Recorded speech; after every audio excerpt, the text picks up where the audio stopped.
Assalamualaikum warahmatullahi wabarakatuh. Saya Fatihul Fatrius, kelas Psikologi Islam A1 semester 4 akan menerangkan sedikit video pembelajaran tentang anak berkebutuhan khusus, anak tunalaras. Media pembelajaran anak tunalaras. Media pembelajaran merupakan perantara komunikasi antara guru dan murid yang disesuaikan dengan kebutuhan. Artinya bahwa proses belajar mengajar di sekolah luar biasa. Penggunaan media sangat penting sekali terhadap keberhasilan belajar anak berkebutuhan khusus. Alasan mengapa media penting bagi anak berkebutuhan khusus antara lain, anak berkebutuhan khusus adalah anak yang mengalami gangguan atau kerusakan fisik dan psikis sehingga mengganggu aktivitas kehidupannya. Keterbatasan anak berkebutuhan khusus dalam gangguan atau kerusakan itu menjadikan mereka memiliki keterbatasan dalam mengakses semua aktivitas baik fisik atau psikis. Dengan demikian, pemanfaatan alat bantu seperti media dalam pembelajaran bisa membantu anak berkebutuhan khusus mengoptimalkan kemampuannya.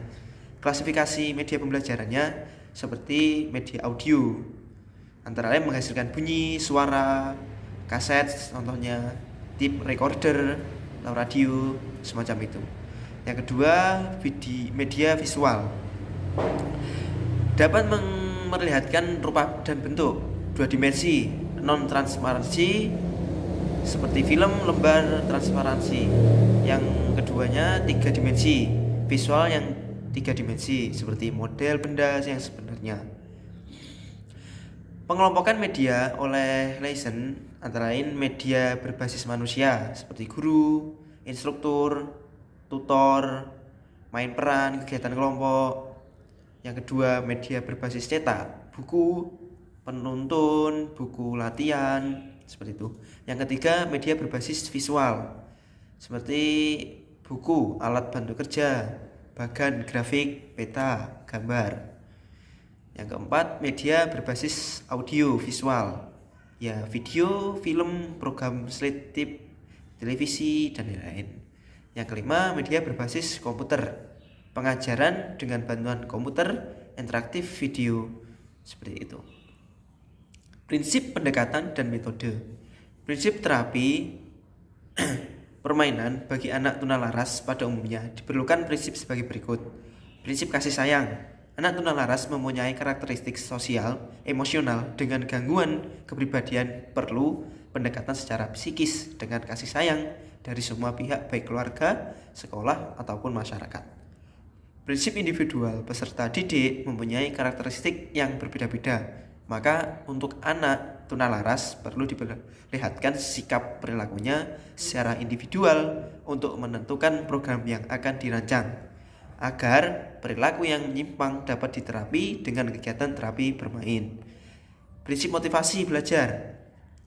Motivasi belajar bagi anak tunalaras bertujuan untuk memupuk daya akan kekuatan dalam diri anak agar mereka bergerak dalam melakukan kegiatan, dalam melakukan terapi bermain untuk membangkitkan dan motif belajar dengan cara memberikan materi yang menarik, media yang sesuai, metode tepat, dan cara menyampaikan pelajaran yang komunikatif.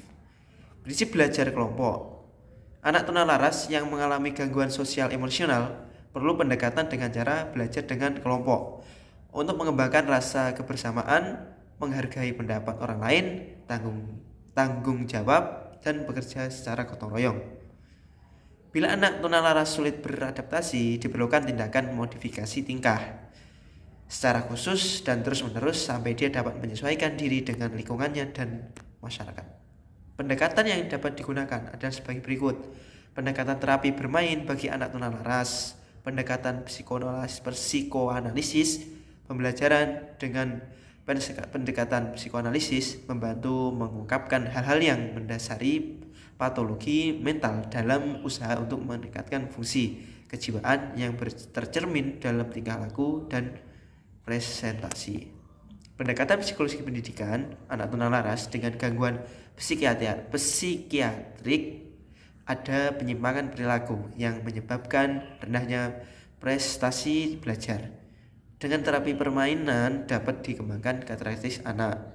Pendekatan humanistik. Program pendekatan bagi anak tunalaras diarahkan pada peningkatan pengarahan diri, kegiatan pembelajaran dalam situasi demokrasi, terbuka dan menyenangkan. Terus pendekatan ekologi. Anak tunalaras dianggap sebagai anak bermasalah. Dengan terapi permainan, sesuatu kegiatan yang bertujuan untuk merubah tingkah laku yang tidak diharapkan, seperti itu. Pendekatan perilaku. Anak tunalaras dengan perilaku yang menyimpang, perilaku yang nampak dianalisi untuk memodifikasi dengan perilaku yang diharapkan. Metode terapi permainan bagi anak tunalaras. Selain metode yang digunakan untuk anak tunalaras adalah metode yang dapat memotivasi belajar, menarik dan tidak membosankan.